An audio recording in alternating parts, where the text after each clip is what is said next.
नमस्कार साथियों, स्वागत है आप सभी का हमारे इस यूट्यूब चैनल LSC 24x7 में, जहां पर आपको इस सुबह वाली क्लास में दैनिक समसामयिकी से संबंधित महत्वपूर्ण जो राष्ट्रीय और अंतर्राष्ट्रीय घटनाएं हैं उनके कुछ बिंदुओं को परीक्षा की दृष्टिकोण से आपके साथ में डिस्कस किया जाता है। तो यहाँ पर हम आज आपके साथ में आज के इस टॉपिक में जो 2-3-4 क्वेश्चन हैं जो आगामी परीक्षाओं के लिए, जैसे आपकी पुलिस की परीक्षा है, आपका अग्निवीर का है, कोई भी एग्जाम आप देने जा रहे हो उसके लिए जो आपका करंट अफेयर्स वाला है वहाँ पर महत्वपूर्ण होने वाले हैं। तो इस सबसे पहले वाले क्वेश्चन में हम देखने वाले हैं फिलिस्तीन के नए प्रधानमंत्री ये फिलिस्तीन के नए प्रधानमंत्री अभी बने हुए हैं। फिलिस्तीन इजराइल वाला मामला तो आप जानते ही हो, जो हमास वाला है, हमास संगठन फिलिस्तीन से ही संबंधित है। तो ये एक अंतरराष्ट्रीय जो नवनियुक्तियां होती हैं उनसे संबंधित ये टॉपिक है, नवनियुक्तियों से। तो ये इस लिहाज से और ज़्यादा इम्पोर्टेंट हो जाता है क्योंकि फिलिस्तीन में जो एक आतंकवादी संगठन रहता है जिसका नाम है हमास, और हमास के और इजराइल के मध्य में अभी क्या हुआ था, एक संघर्ष हुआ था। तो उस संघर्ष के कारण पहले से ही फिलिस्तीन देश चर्चा में था और अभी यहाँ पर एक नवनियुक्ति हुई है उनके देश के नए प्रधानमंत्री की। तो इस दृष्टिकोण से भी इस क्वेश्चन को महत्वपूर्ण माना जा सकता है। तो सबसे पहले हम बात करते हैं कि फिलिस्तीन जो है इसके नए प्रधानमंत्री कौन हुए हैं। तो मोहम्मद मुस्तफा जो हैं, मुस्तफा को फिलिस्तीन का नया प्रधानमंत्री चुना गया है।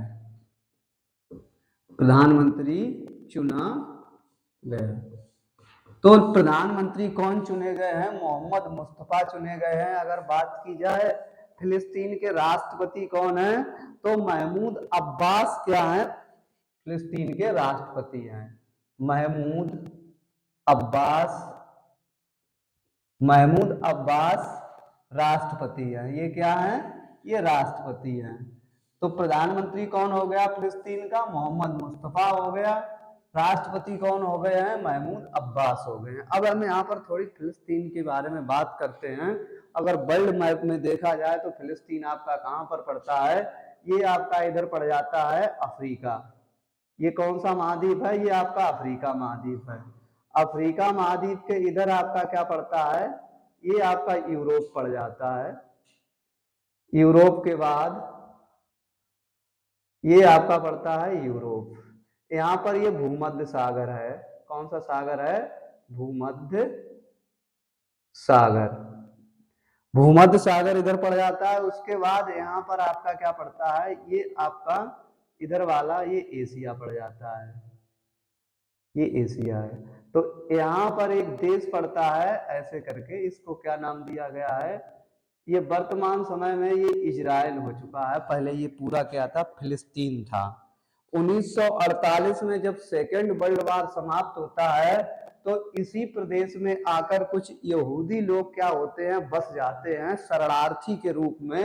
1948 में इस प्रदेश में आकर कौन बस जाता है? इस प्रदेश में आकर कुछ शरणार्थी बस जाते हैं। उनको क्या नाम दिया गया था? यहूदी नाम दिया गया था। यहूदियों ने इसी फिलिस्तीन पर एक राष्ट्र का निर्माण किया जिसको क्या नाम दिया उन्होंने? जिसको उन्होंने नाम दिया था इजराइल। अब यहाँ पर क्या बन गया है? ये ऐसे करके एक देश बन गया है जिसका नाम है इजराइल। अब धीरे धीरे इजराइल का क्षेत्रफल बढ़ता गया और फिलिस्तीनियों का क्षेत्रफल कम होता चला गया। वर्तमान समय में फिलिस्तीन सिर्फ 2 ही स्थानों पर रहकर समट गया है। एक का नाम है यहाँ पर गाजा पट्टी और दूसरे का नाम क्या है?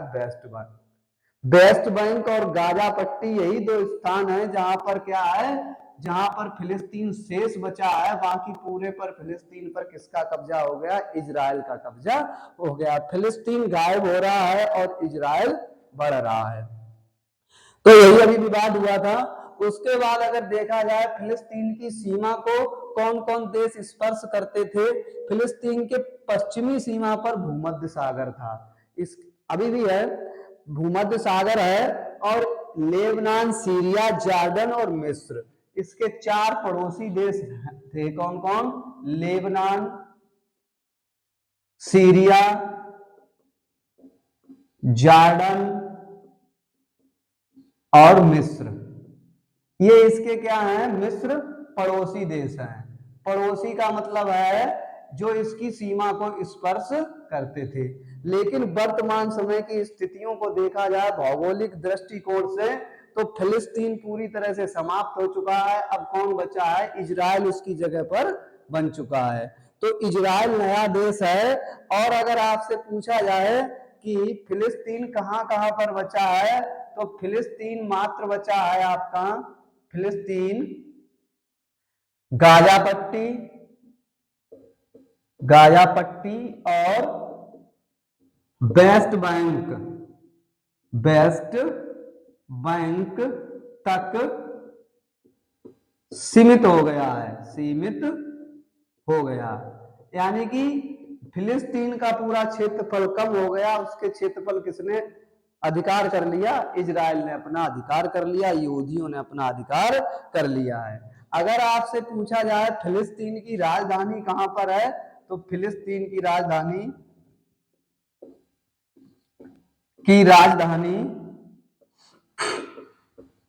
जेरूसलम है। और यही आपकी जेरूसलम जो है वो इजराइल की भी राजधानी है। तो फिलिस्तीन और इजराइल दोनों की राजधानी कहां पर है? जेरूसलम में है।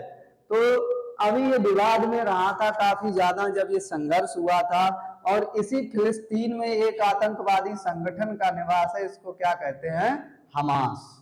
हमास कहां का आतंकवादी संगठन है? अगर बात की जाए आतंकवादी संगठन, हमास कहां का आतंकवादी संगठन है? तो ये भी आपका फिलिस्तीन का संगठन है। और इसी हमास आतंकवादी संगठन और इजराइल के मध्य विवाद चल रहा है, किसको लेकर? जेरूसलम को लेकर। और यहाँ पर एक मस्जिद है जिसका नाम है अल-अक्सा मस्जिद। तो अल-अक्सा मस्जिद और जेरूसलम को लेकर हमास, और हमास का मतलब फिलिस्तीन और इजराइल के मध्य क्या चलता है? संघर्ष चलता है। तो आपको ये यहाँ पर फिलिस्तीन से संबंधित 2-3 बिंदुओं को याद रखना है कि यहाँ के राष्ट्रपति कौन है? महमूद अब्बास हैं। अभी नए नवनियुक्त प्रधानमंत्री कौन है? मोहम्मद मुस्तफा है। इसकी राजधानी कहाँ है? जेरूसलम है। इसके पश्चिम में कौन है? भूमध्य सागर है। किसमें पड़ता है? एशिया महाद्वीप में पड़ता है। 2 ही जगहों पर इसका कब्जा रह गया है, गाजा पट्टी में और वेस्ट बैंक में। इसके पड़ोस में कौन कौन है? लेबनान है, सीरिया है, जॉर्डन है और मिस्र है। तो ये तो आपका एक हो गया, नवनियुक्ति से संबंधित आपका क्वेश्चन था। उसके बाद हम बात करते हैं दूसरे क्वेश्चन की। दूसरा क्वेश्चन है जिसमें हम देखेंगे आज इस दूसरे क्वेश्चन में जो आपके सीबीएसई है उसके नए अध्यक्ष। आज का आपका नियुक्तियों से संबंधित है सीबीएसई के नए अध्यक्ष। सीबीएसई के बारे में आप लोगों को पता होगा। सीबीएसई का मतलब होता है central board of secondary education, secondary education.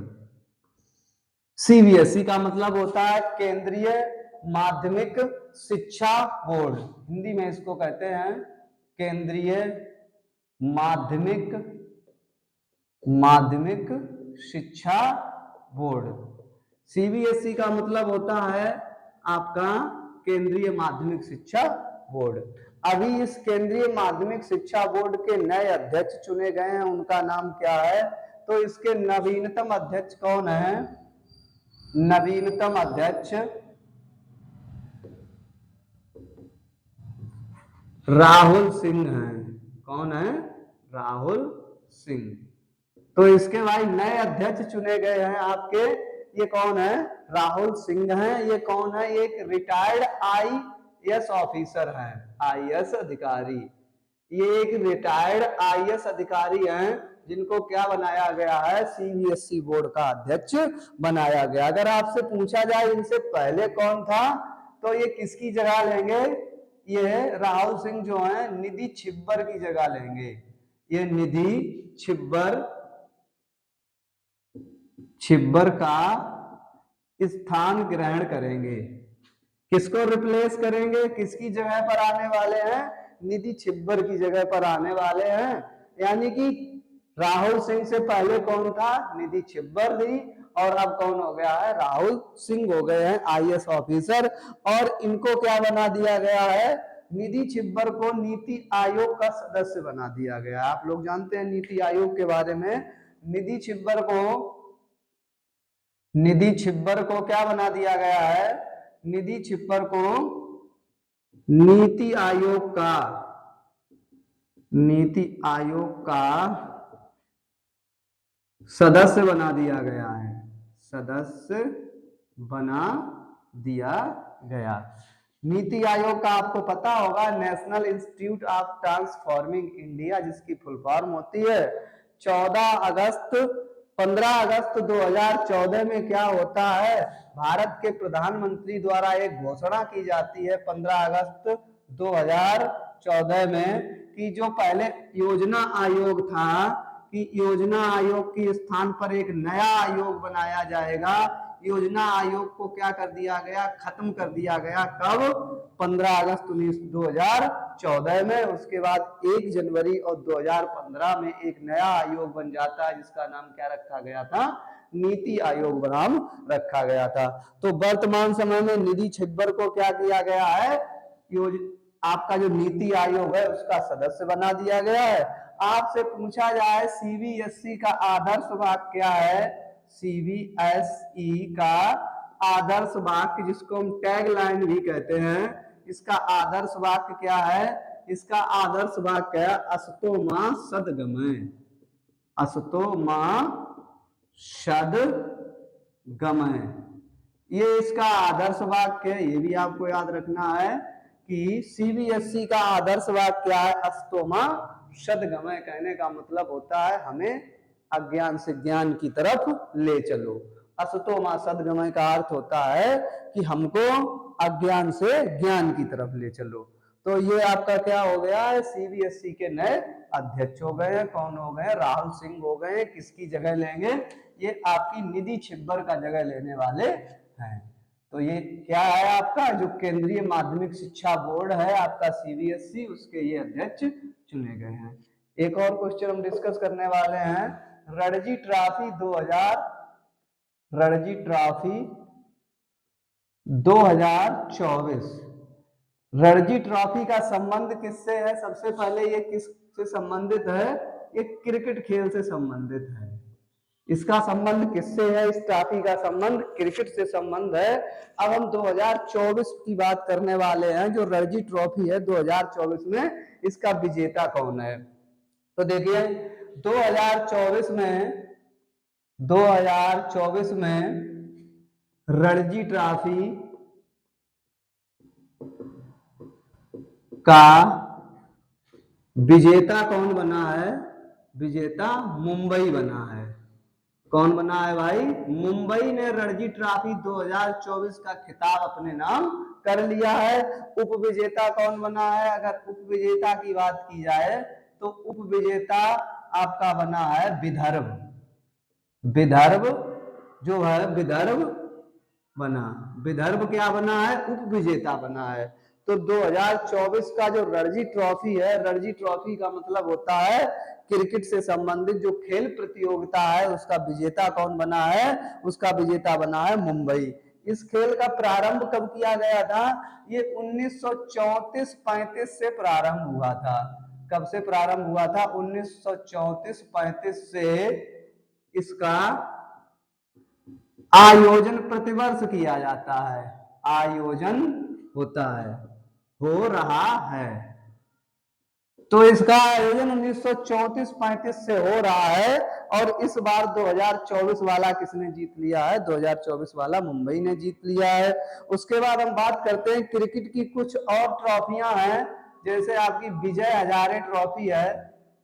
Vijay Hazare trophy का संबंध किससे है? इसका भी आपका क्रिकेट से ही संबंध है। विजय हजारे ट्रॉफी हो गई, देवधर ट्रॉफी हो गई, दिलीप ट्रॉफी हो गई और आपकी सी के नायडू हो गई। Deodhar trophy, Deodhar trophy,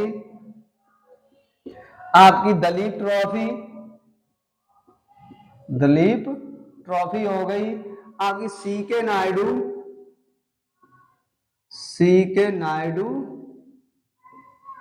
trophy हो गई है। और रणजी वाली तो आप लोगों को पता ही है। एक और ट्रॉफी है, इसका नाम है ईरानी ट्रॉफी। ईरानी ट्रॉफी, इनका सबका संबंध किससे है? ईरानी ट्रॉफी, इनका सबका संबंध क्रिकेट से है। किससे है? ये सभी क्रिकेट प्रतियोगिताओं में दी जाने वाली ट्रॉफियां हैं। इन्हीं के लिए क्रिकेट प्रतियोगिता आयोजित की जाती है। अभी क्रिकेट से संबंधित 2-3 बातें आपको और याद रखनी है। अभी 3 पुरस्कार दिए गए हैं। एक कौन सा दिया गया है? सी के नायडू लाइफ टाइम अचीवमेंट पुरस्कार दिया गया है। उसके बाद अभी यहाँ पर हम बात कर रहे हैं, अभी एक और ट्रॉफी हुई थी, विजय हजारे ट्रॉफी। तो विजय हजारे ट्रॉफी में विजेता कौन बना था? विजय हजारे ट्रॉफी, अभी इसका आयोजन हुआ था थोड़े समय पहले। ट्रॉफी विजेता इसमें कौन था? इसमें आपका विजेता था हरियाणा और उपविजेता कौन था? विजय हजारे का उपविजेता, उपविजेता इसमें था आपका राजस्थान। राजस्थान को हराकर विजय ट्रॉफी जीतने वाला कौन सा प्रदेश था? हरियाणा प्रदेश था। उसके बाद हम कुछ पुरस्कारों की बात करते हैं जो क्रिकेट में दिए जाते हैं। 3 तो आपको याद ही रखने हैं। एक तो आपका क्रिकेट सी के नायडू अभी दिया गया है हाल ही में, सी के नायडू लाइफ टाइम अचीवमेंट पुरस्कार, लाइफ टाइम अचीवमेंट अवार्ड। तो लाइफ टाइम अचीवमेंट, जीवन पर्यंत खेलों के लिए किसको दिया गया? 2 लोगों को दिया गया। एक तो रवि शास्त्री को दिया गया, दूसरा फारूक इंजीनियर को दिया गया है। तो सी के नायडू जो लाइफ टाइम अचीवमेंट है वो किसको दिया गया है? रवि शास्त्री, रवि शास्त्री तथा फारूक इंजीनियर को दिया गया है। किसको दिया गया है? फारूक इंजीनियर को दिया गया है। उसके बाद हम बात करते हैं एक और पुरस्कार अभी हाल ही में दिया गया है। कौन सा वाला दिया गया है? अर्जुन पुरस्कार। अर्जुन पुरस्कार वैसे तो 26 लोगों को दिए गए हैं, लेकिन हम यहाँ पर क्रिकेट की बात कर रहे हैं। अर्जुन पुरस्कार ये क्रिकेट में योगदान के लिए किसको मिला है? ये मोहम्मद शमी को मिला है। तो ये भी याद रखना कि क्रिकेट खेल में क्रिकेट से संबंधित अर्जुन पुरस्कार किस खिलाड़ी को दिया गया है? मोहम्मद शमी को दिया गया है। उसके बाद एक और क्वेश्चन यहाँ पर बनता है कि क्रिकेट हॉल ऑफ फेम में शामिल होने वाली पहली भारतीय महिला। क्रिकेट हॉल ऑफ फेम में, हॉल ऑफ फेम में शामिल होने वाली पहली भारतीय महिला,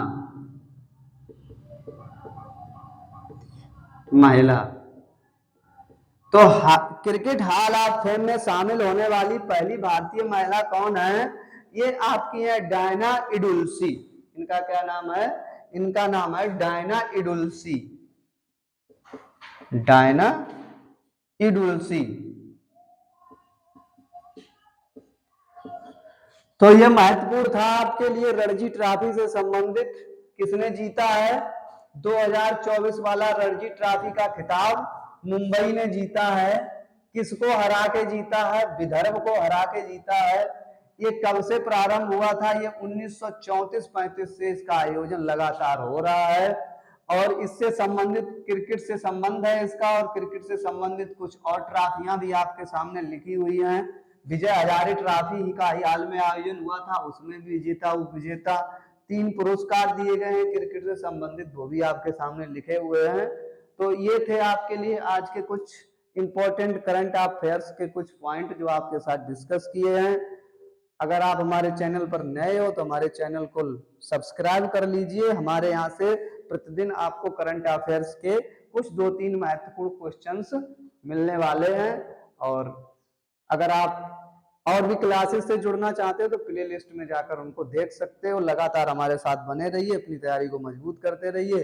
कल फिर मिलेंगे करंट अफेयर्स के कुछ नए घटनाओं के साथ, उनसे बनने वाले क्वेश्चंस के साथ। तब तक के लिए पढ़ते रहिए, अपनी तैयारी को और मजबूत करते रहिए।